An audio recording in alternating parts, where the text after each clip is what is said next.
Good morning. We are spending our whole morning with Patrick on childcare financing. And then after lunch, we're just gonna be on the floor. And then tomorrow, we're doing some sort of smaller pieces, some of it to prep for S100, some to continue following up on the Universal Service Fund.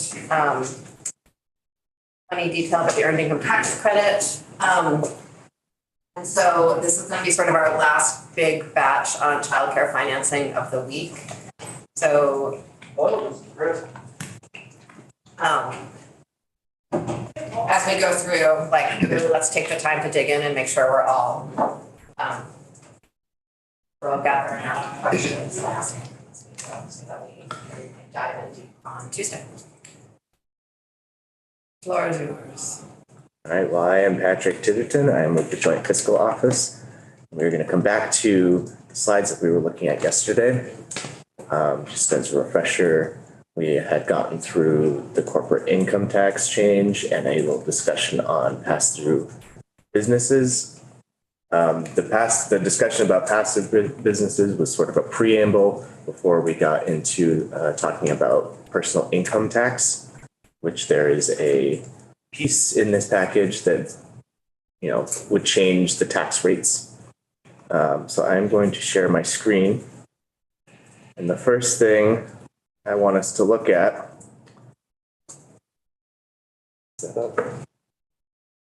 communicating. First thing I want to look at is actually early participation. And I just want to show you this again, just to remind everyone or refresh us all the four guiding principles that we wanted to connect back to when we were working through sort of an alternative option, compared to what the Senate had proposed. So the first being that we want to ensure that there's a broad base so we can have make sure that there's stable funding, because this is obviously an ongoing program that you would need sort of consistent, reliable funding going forward. I wanted to make sure it's simple, so it's easy to understand and easy to administer. Want to ensure that beneficiaries of this system are paying in. Sort of the two obvious beneficiaries of a system like this are businesses who, their employees don't have to miss work for unexpected childcare issues, and employees themselves, or just households in the state who have children who can, take advantage of the support offered by this type of system. And the last piece, which we'll touch on all the way at the end of this presentation, is vertical equity and ability to pay. You want to make sure that any tax increases that you're introducing here are sort of met with, ability to pay by the taxpayers, right? So with that, I'm going to blow through a bunch of slides that we already looked at yesterday until we get to this slide, this section. So remember, the first piece of all this was to increase the top marginal corporate tax rate to 10%. We discussed that yesterday. The second piece, and really sort of the meat of this package, where the most revenue is being raised, would be to increase each tax bracket the rate by 0.5%. So this is what the tax brackets look like right now. I will say the brackets themselves do get adjusted for inflation each year. But you can see here that on the lowest rate, you'd be moving from 3.35 to 3.85%. And you can see for yourselves how that sort of progression increased on each income band. So are there any questions about this piece? This is sort of the simple part. Yes. So, Patrick, you haven't read through the bill yet. So are these things that you're explaining to us in the bill, or are they proposals that we may want to consider next week? So what is in the bill now from the Senate? I am not quite sure what Human Services has done with it, but the Senate proposal was to remove the child tax credit and take the revenue you get back from removing that, and then to also introduce a payroll tax. So this is completely separate from what the Senate has proposed. And it's not. My understanding is that I could be wrong, but I think because Human Services Committee took out the funding mechanism, before this, it's gonna go to the Education Committee and then come to us. So we are prepping with, ideas for what we might want to put in as a funding mechanism that I asked Pat to put together, because I think it is more sustainable, more progressive, and I think better meets the needs of sort of the requests that we've gotten to make sure that businesses and individuals are getting their fair share, given the sort of structures that from business. So this is a proposal that's on the table, sort of the beginning of a proposal on the table to work through before we even get the bill. And I know that's weird and backwards, but such is end of session timing. Yeah. And I know, just to add on to that, Joyce and Nolan have been able to make updates based on what Human Services has done to that table you all saw yesterday with the 7-year timeline. So as we go, we keep talking about this, and when you get an update on that, we can sort of think about how does what we have here compare to what you're going to need, especially in the out years. So that'll be getting back to when you guys all need to do some thinking at the end of this.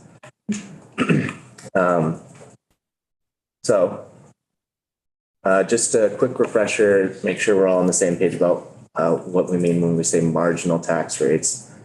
So for just as an example, married filing jointly, they pay 3.85% on the first roughly $70,000 of income that they have. So that will apply to them on that income, no matter what they're, like how far above they go. So up to $70,000, that's the rate applied to that amount. From 70 to 170,000, the rate applied to them is 7.1. And sorry, the 7.1 is sort of this new proposed tax rate. So that band of income is taxed at that amount. From 173 to 260, it's at 8.1, and then above 260, it's 9.25. And the reason I want to highlight that is, so if you, let's say, had the thought that we don't want to raise income taxes on sort of the lowest income people, let's only raise taxes on the top 2 brackets, let's say. What you're missing there is that people who are really high income, their income is passing through all of those brackets. So the low income, the lower end side, like the lower band of their income, you didn't raise that tax rate, you're not raising any new money on those lower bands of their income. So they pass through all 4 brackets. And so, it's just important when thinking about, we want to make sure it's a broad base. If you only raise it on, say, the top bracket or top 2 brackets, you're removing a very large portion of the taxable base here. So that kind of gets back to sort of the simplicity and broad base for sustainable funding aspect of it. You will see later on that there is a back-end credit expansion to account for the fact that you are raising taxes on those lowest 2 brackets. In addition to the top brackets. And, people at the lowest end of the income spectrum may not have the highest ability to pay any sort of new tax increase.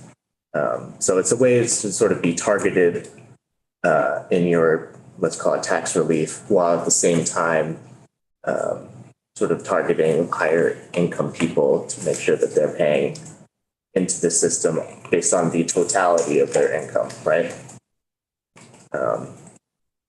Yeah. And I'm not sure what I want to do yet as far as, my version of how we would fund this, but I also worry about those bottom 2 tiers, taxing them too much, but also their own ability to take advantage of the breaks that we may or may not write into the law, like increasing the EITC. If they are even collecting the EITC, which some aren't. I've discovered constituents with children who ought to be collecting it who aren't. They don't have a tax preparer.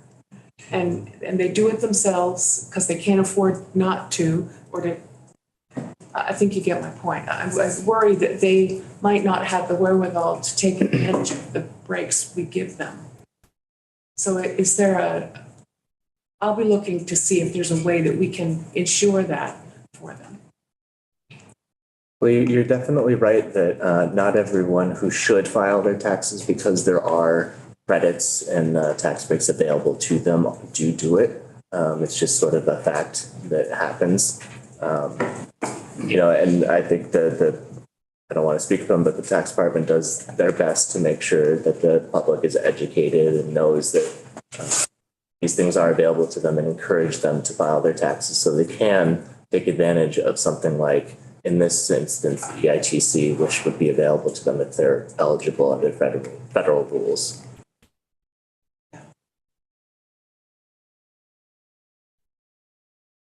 I was wondering, people who are not getting, getting the EITC or getting maybe the child tax or whatever, I wondered if we could hear testimony from the tax department about maybe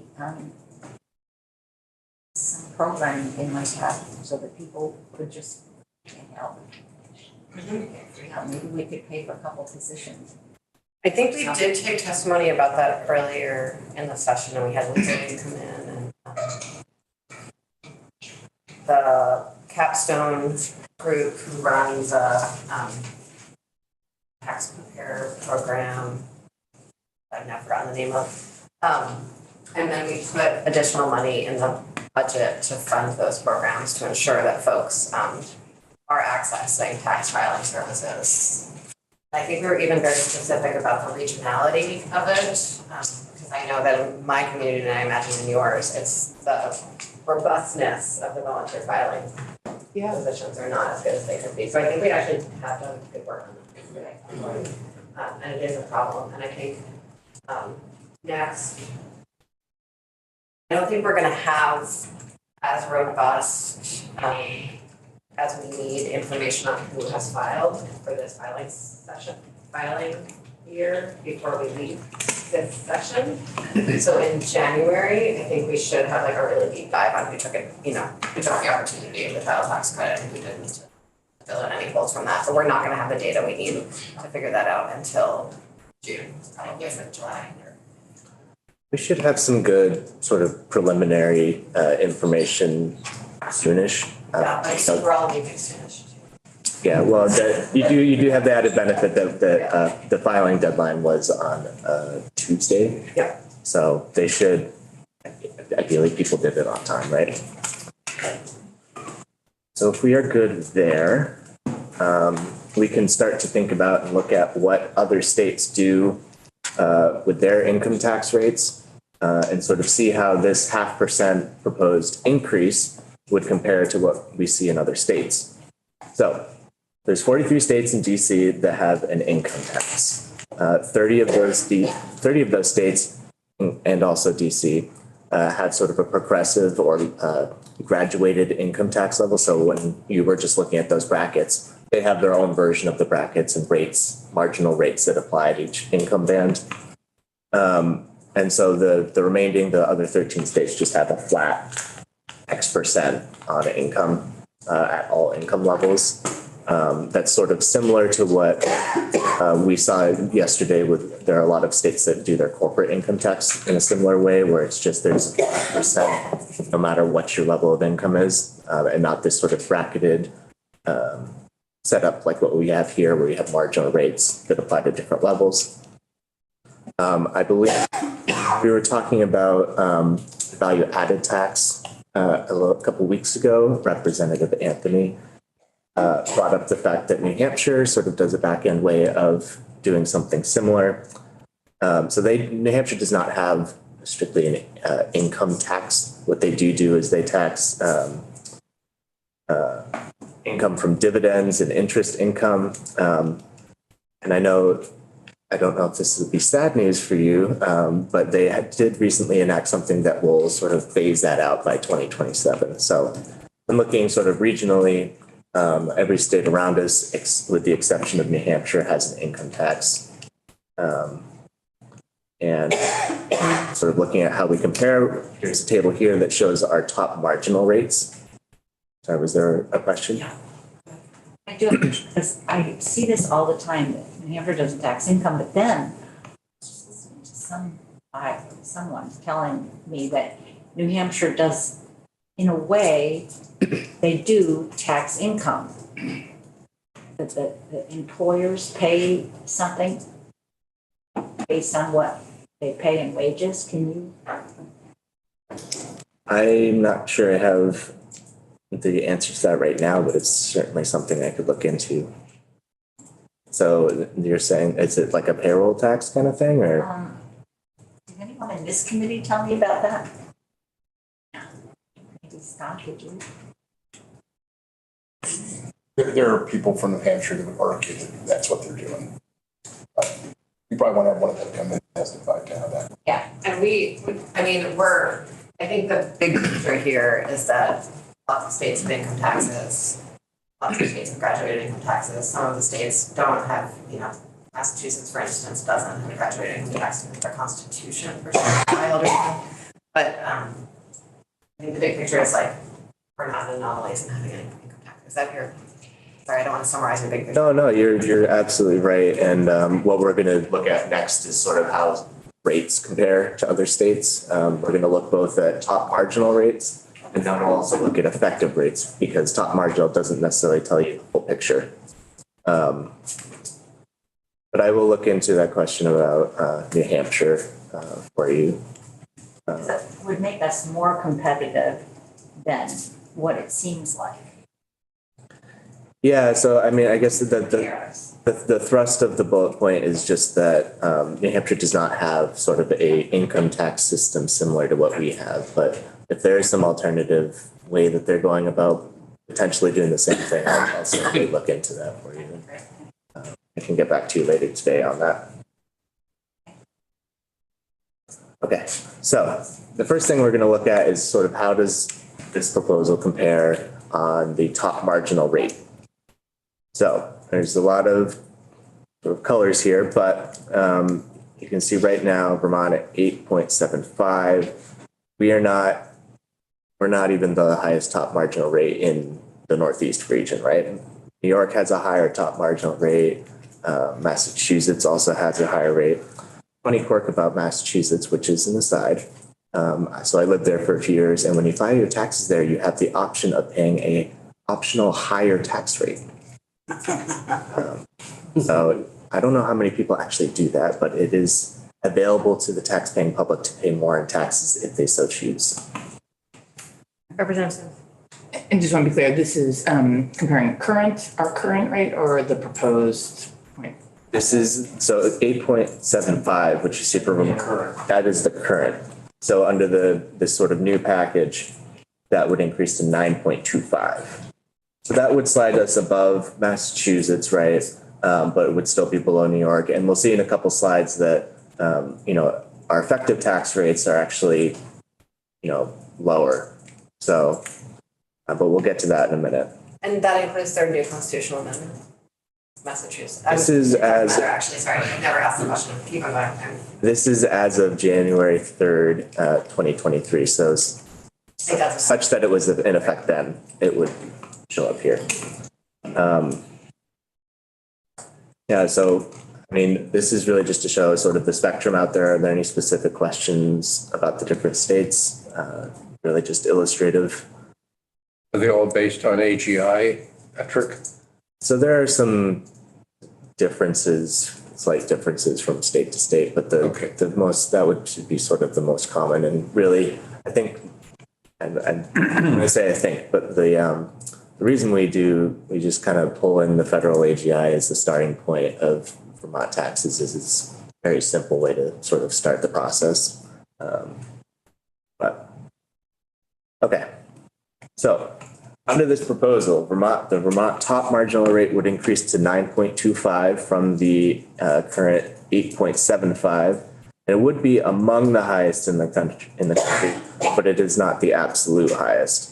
So Oregon, California, Minnesota, New York, and New Jersey would all still have higher top marginal rates.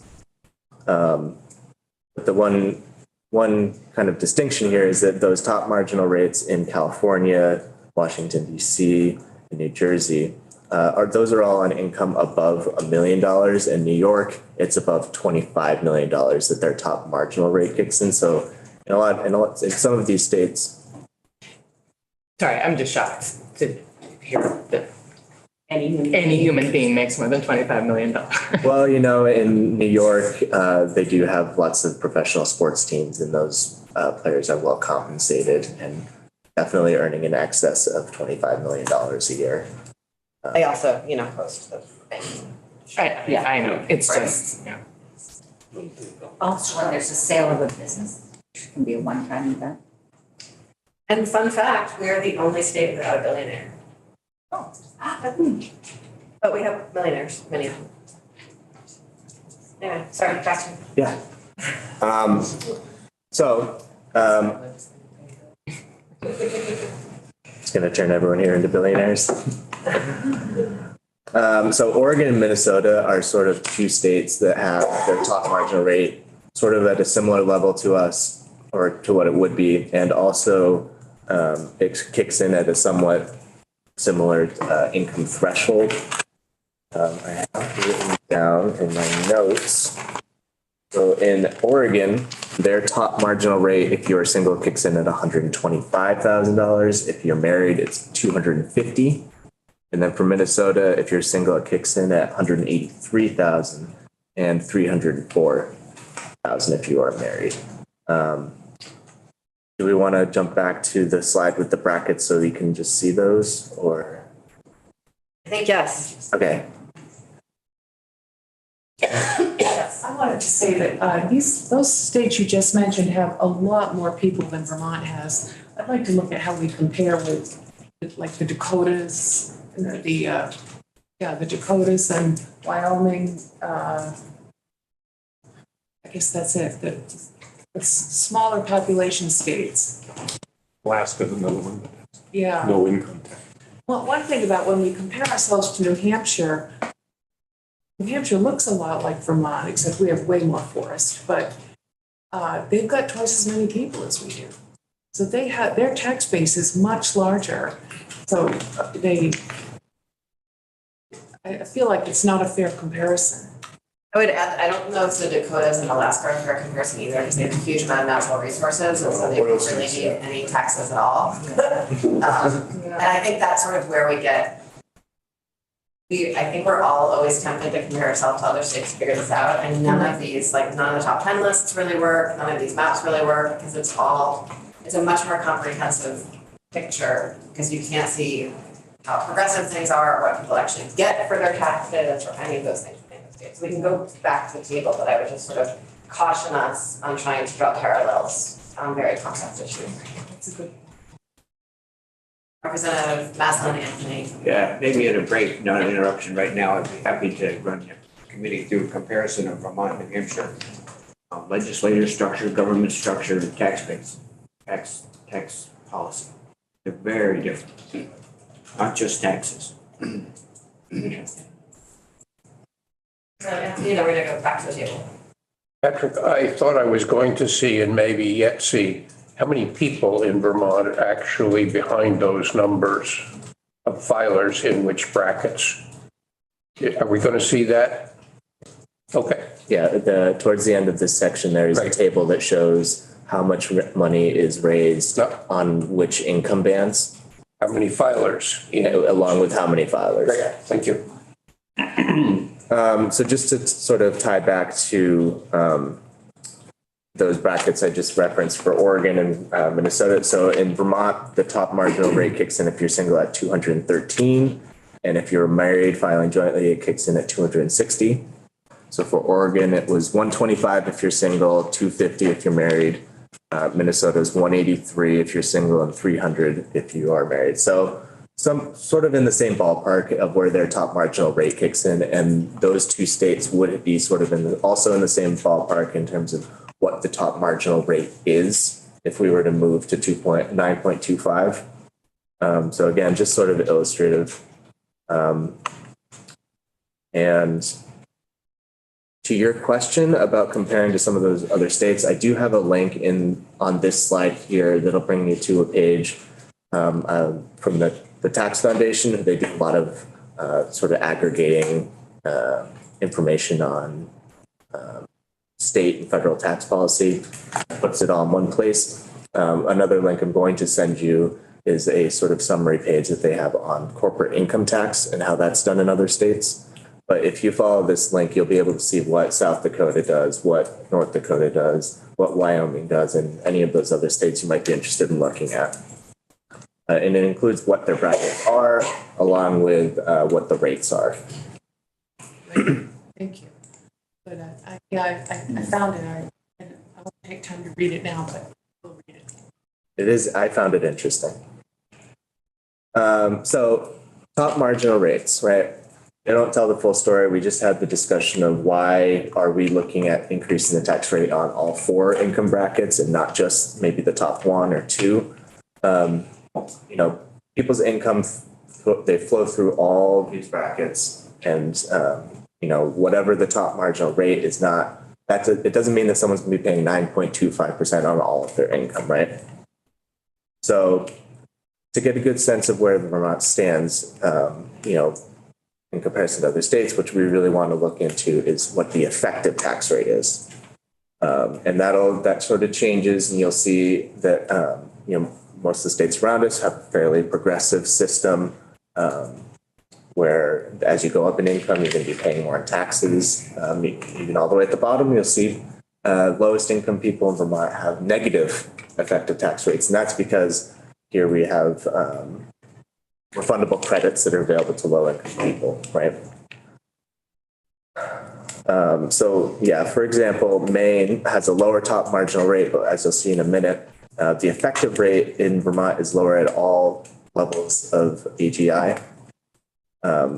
So part of the reason for that is that, again, Vermont does have credits, tax breaks available, particularly for low income people, that really don't make what the actual tax rate is.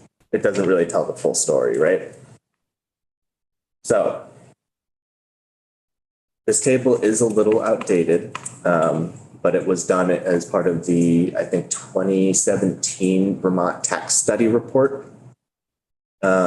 This is showing you what the effective tax rate is under sort of current systems in Vermont compared to our surrounding states. So you see all the way at the bottom for lowest income people, Vermont actually does have the lowest effective rate for low income taxpayers. And really, up until you get to about $100,000 of the AGI, we really do still have sort of the lowest effective tax rate amongst our neighbors. At that point, it does start to sort of start increasing more sharply, as people sort of earn themselves out of credits and deductions. And one note I will say, and why I wanted to highlight that this is from 2014, is you'll see all the way at the very top that there is that sort of sharp dip when you get to $1 million. That has since been sort of smoothed out and fixed. A large part of why that dip was occurring had to do with the capital gains exclusion, which has since been changed and sort of, it doesn't really cause that dramatic shift that you see there anymore. So would that line actually be going up then? I don't know where it's either flat or slightly positive. Yeah, at this point. Really eye-opening chart. Yeah, I mean, Thanks for putting that in there. yeah. It's not a mistake. So, I mean, I think this is under the existing tax bracket structure. So you would see this sort of like shift up a little bit given the increase that is proposed here. But it also doesn't include the tax credit or the expansions to the EITC. That's exactly correct. Yes. So there are new and at this point, when this table was made, existing credits that Vermont does do to ensure that the tax system is progressive and is making sure that people at the lowest end of the spectrum are either receiving financial support or not paying taxes that they can't afford to pay, right? Do we not have that? That's really old.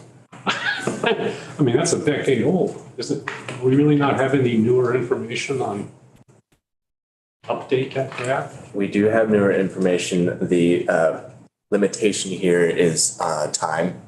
So that study report was quite an intensive deep dive, sort of very analytically heavy lift.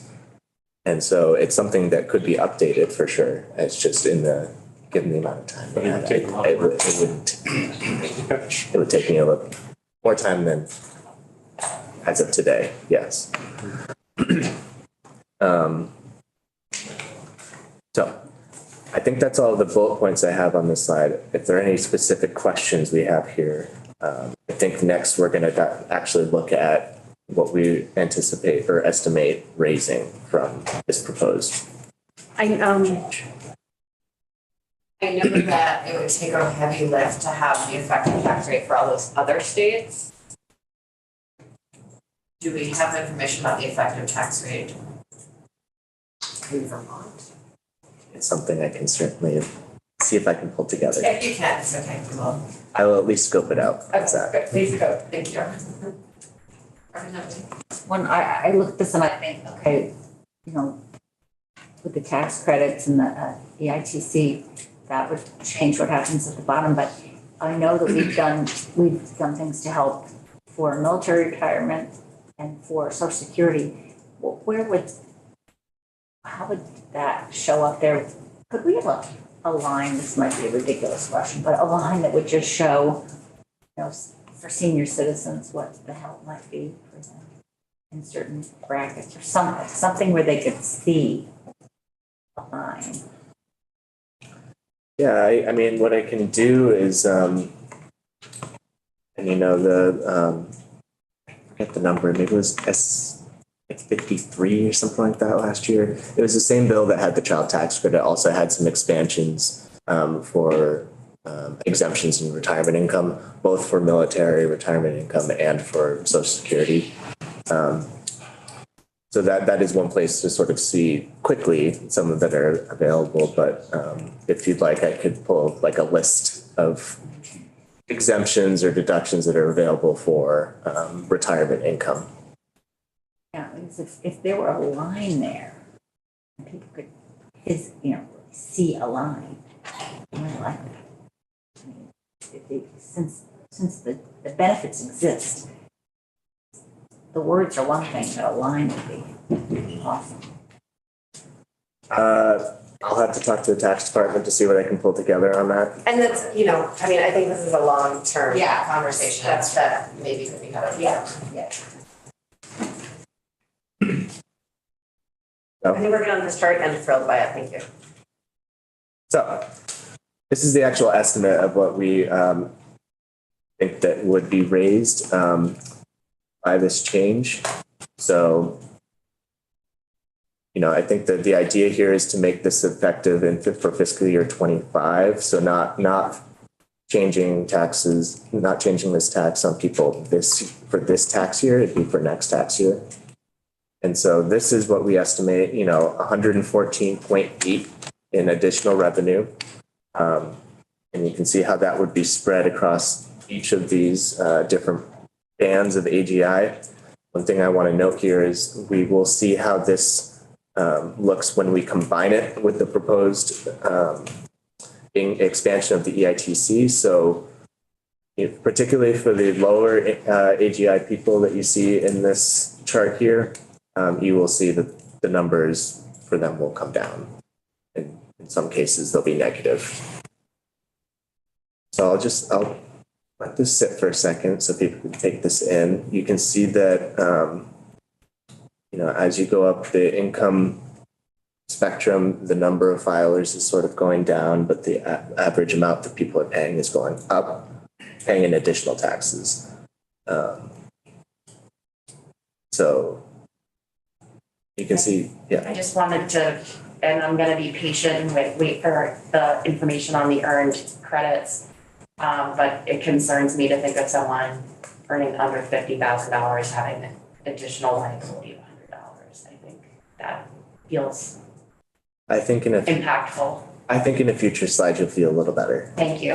I just felt like that was important. Scott? I just to kind of rebase myself and make sure I understand the context that this is in. Is is this an increase that would fund a 50% increase in commitment or a 100% increase in commitment? Love that question. So that is an excellent question, and Joyce will give you a fully updated, like, sort of next step of that chart when we're done. You will see, so this was, the thrust of this proposal here was really, okay, what was the cost of the Senate version? You know, obviously there've been some changes since then. And it was sort of a snapshot, you know, you've looked at the 7-year horizon. What that was really sort of more of a snapshot. What did we expect to have sort of immediately in costs? So yes, at the very end of this, especially when we look at sort of the new proposed costs, there'll be some thinking that needs to be done. Yeah. Patrick, do we know how many of the 299,000 and change are singles? I don't have it on the chart here, but that would be pretty, I can pull that easily. Curious, because obviously singles are less likely to be able to take advantage of all the myriad adjustments, credits, et cetera. Certainly, and what I can do actually is we can look at, unless there are any disclosure issues, you know, because there's not enough just ways of, unless there's disclosure issues, we can look at this same table here, but only look at it by filing status. So I can send that to the committee so you have that. Once you net out singles, you sort of know what the rest look like. Right. Well, but that would be an easy thing to do. Thanks. Yeah. Patrick, in the total revenue raised column, the far right column, I look down that column and I see what looks like a decrease in amount of money raised for 3 of the, starts at 150 and then 175 and then 200,000. Why, what's happening there? Sorry, 100. Your, The number of returns are going down. okay, number of returns going down, that's one thing. But the very next one, they're raising 16 million, the 250,000 to 500,000, that group. I don't understand why the 3 on above that are so small. So the 3 above those are going in $25,000 increments of AGI. Once you get to the 250 to 500, that's a $250,000 spread for AGI. So it's just a bigger spectrum. You know, we could Changing the scale. Yeah, you're changing the scale. I mean, we can break this into any number of buckets at whatever sort of marker points you want to look at. That's okay. I think if we did all the way up to $1 million in $25,000 increments, we might need 10 slides. Yeah, I understand. Okay, I'm good. You don't need to do that. Okay. So I think that is personal income tax. So before we talk EITC, I just want to make sure that there's nothing I've missed and that no one has any questions that are we're burning a hole in their brain. I want to just if you could loop back to the idea that personal income tax is not just paid by the intersection of personal income tax and Vermont businesses pass through. Absolutely. Close with that idea. Yeah, so what we finished up yesterday with was a discussion of how C corporations, they're subject to corporate income tax. If you're structured as a partnership or a sole proprietor or something like that, what actually ends up happening is, you get your income from the profits of your business, and that actually goes into your personal income tax return. So you're paying their business taxes for pass-through on your personal income tax return. And so, when we look at personal income tax, this change for personal income tax here, we aren't just talking about households that, maybe they're beneficiaries because they're sending their children to these kind of care programs, right? What you're also doing is you're collecting tax from these pass-through businesses who are also benefiting because their workers are able to take advantage of these kind of programs, right? So it really is, this is sort of getting back to one of those guiding principles, which is making sure that beneficiaries are paying in. You only focus on corporate income tax. That's not the whole universe of businesses that could be benefiting from a program like this. So that's sort of both the way to ensure that we have a broad base here, because we're not just talking about households, we're also talking about businesses and their income. And that's all sort of scooped into this giant bucket, which is personal income tax, which has an existing structure of taxing. So adjusting rates is again another principle, simplicity. Yes. And the last thing I'll say on that is we saw on a slide yesterday that pass-through business income actually makes up a pretty good chunk of total personal income taxes collected. I want to say, I think it was 12%, something like that, or 6.7% of total general fund revenue. So that's obviously not just personal income tax, but of all the revenue that goes into the general fund, 6.7% is just on taxes levied on pass-through income. So it's a good chunk of money that we're talking about here. Okay. Did you say 6.7%? Could you say that last time? Yes, and you know what? Why don't we just jump back to the slide where I had it instead of relying on my memory? Yes, so this is the slide I'm referencing here. So sole proprietorships represented about 4% of total Vermont AGI and income tax forms. S corps and partnerships were about 4.6 of AGI that were claimed on personal income tax returns. And sort of to give you the full universe in 2019, or I guess for fiscal year 2020, what Graham at that time estimated was that Vermont had collected $110 million in tax revenue on pass-through income. So, you know, that represented about 12% of total tax revenue, personal income tax revenue.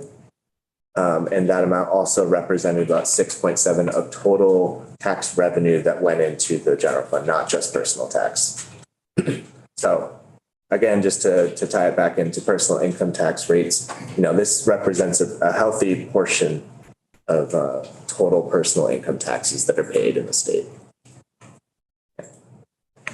Okay. Now we'll skip all the way through personal income tax section again. And we are going to sort of tie back to our fourth key principle here, which is vertical equity or ability to pay. You know, we are talking about raising the income tax rates on all four brackets by 0.5%. I know Representative Andrews, you saw that the average tax increase on someone making less than, I think it was $50,000 was $100 per year. And maybe that's not desirable, right? So sort of Vermont has credits that are targeted already and exist already to help support financially or alleviate tax pressure, the cost of paying your taxes for low-income Vermonters. And the EITC is one that I know we've talked about and one that has been shown to be effective, and particularly in Vermont, we saw that it's at least in full or mostly in part achieving its statutory intent. And so here, just as a refresher, if a Vermont taxpayer is eligible for the EITC on the federal level, under existing law, they're eligible to receive a fully refundable credit valued at 38% of what their federal credit is. Most recently, that was increased from 36% in 2022. And the Joint Fiscal Office, in conjunction with the tax department, have a consensus estimate that in fiscal year 2024, the tax expenditure for this particular credit will be $28 million. I guess to provide that in some context, the estimate for the child tax credit, as we saw yesterday, was about $31 million. So to give a sense of scale, they're fairly sort of comparable in the amount of support they're providing, in this case, specifically to low-income working Vermonters, and the there's probably some Venn diagram between EITC receivers and child tax credit receivers. But both of those are sort of similar magnitudes currently in terms of the tax expenditure amount. So the EITC is especially helpful for taxpayers with children. As we saw, the credit amount people can receive increase very sharply once you have one qualifying dependent claimed on the tax return.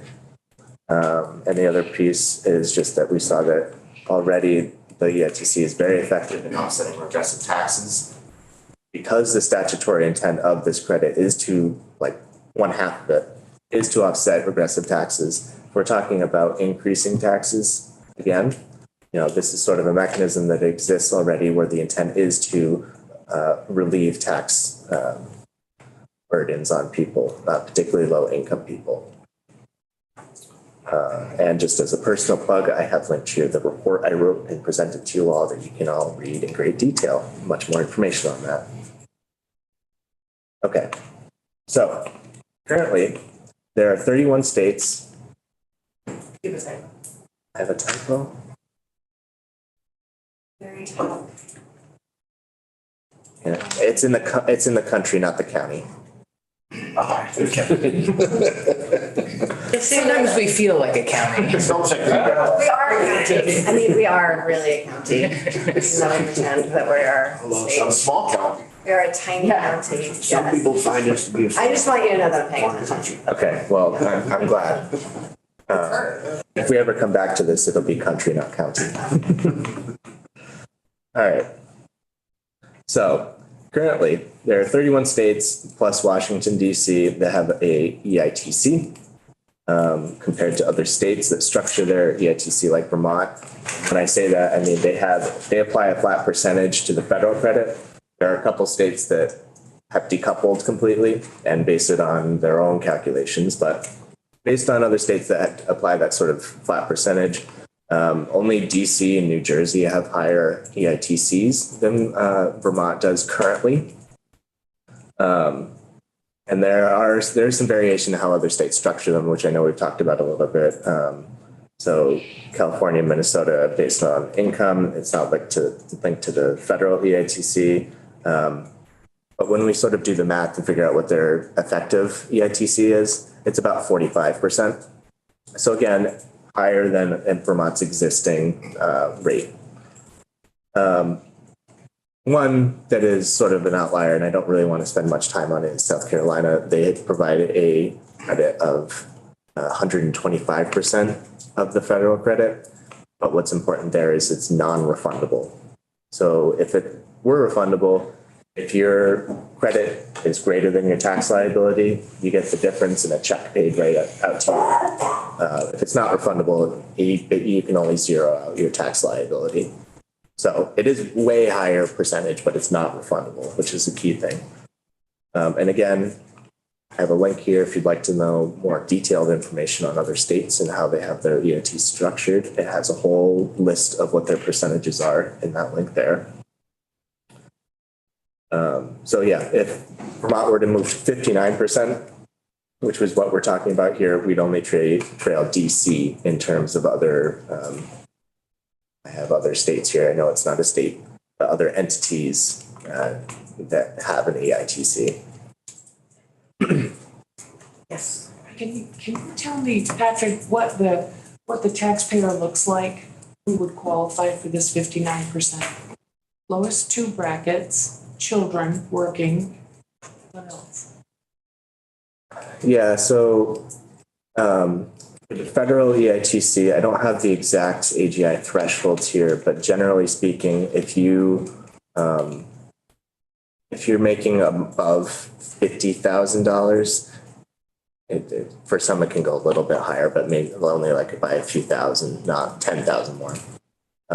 That's sort of your upper limit in terms of AGI for what you can receive. Like that's the upper eligibility threshold. If you're earning more than $50,000, it's kind of mostly the cutoff point for most people in terms of eligibility for the credit on the federal level. And again, Vermont's is based on credit eligibility rules. For single people, the threshold much lower. I don't have the brackets on me, but I can, I do have the great link to that report that I have that has all of that information, but I can send that to you. But general rule of thumb when thinking about this is, below 50,000, that's where you're going to be. That's where your receivers are going to be. That's where the claimants sort of exist. So what I'm looking for is the answer to the question, are we targeting the people for this refund or this money that we really need to target, which is the low income people who would otherwise experience a tax increase? Mm-hmm.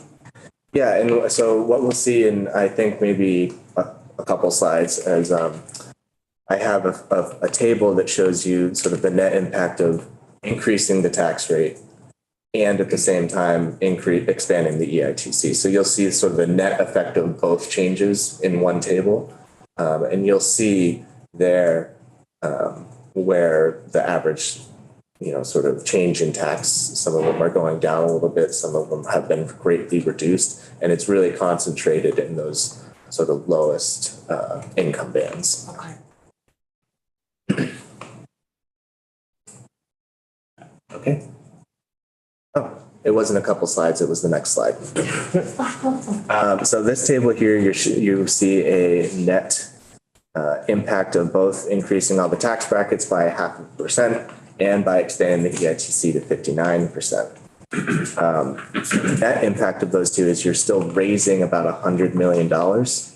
And importantly, to get back to Representative Andrews' question from earlier, you see that at the very lowest end of the bracket, up to $25,000, you're actually providing some tax relief to these lowest income people. And in that band going from 25,000 to 50,000, you're only increasing their average tax liability by about $13 for the year. Yes. Not to be too fussy, but I recall from a previous view of how the federal brackets for the EITC work. There's a huge jump between single and the first child. Mm-hmm. So if you net out singles, I think you get a slightly different picture of when it turns negative or not. Yeah. The EITC is very much lower for singles. Absolutely. I think this is where I might run into some disclosure issues with the tax information I can get, but to the extent that I can share, this broken out by filing status, I'd be happy to show you this table in the same way that I'll send you information on the first table. The other one, yeah. Just singles and all other would reveal what I'm talking about. Yeah, I can certainly do that.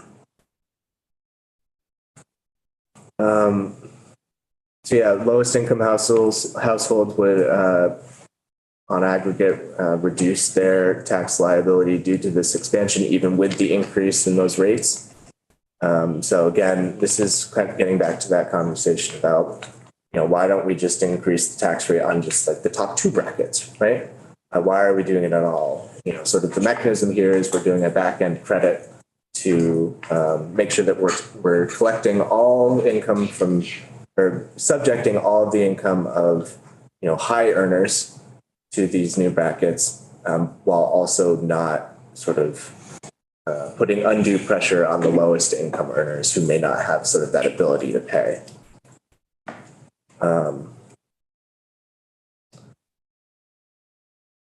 So in all of this expansion would increase the estimated tax expenditure of the EITC by 14.3 million. So that's additive to the 28 million that I showed you earlier. So what's the quick math? It'd be a new $42-ish million tax expenditure that we have. But, recognizing also that this is a net positive to, revenues to the state.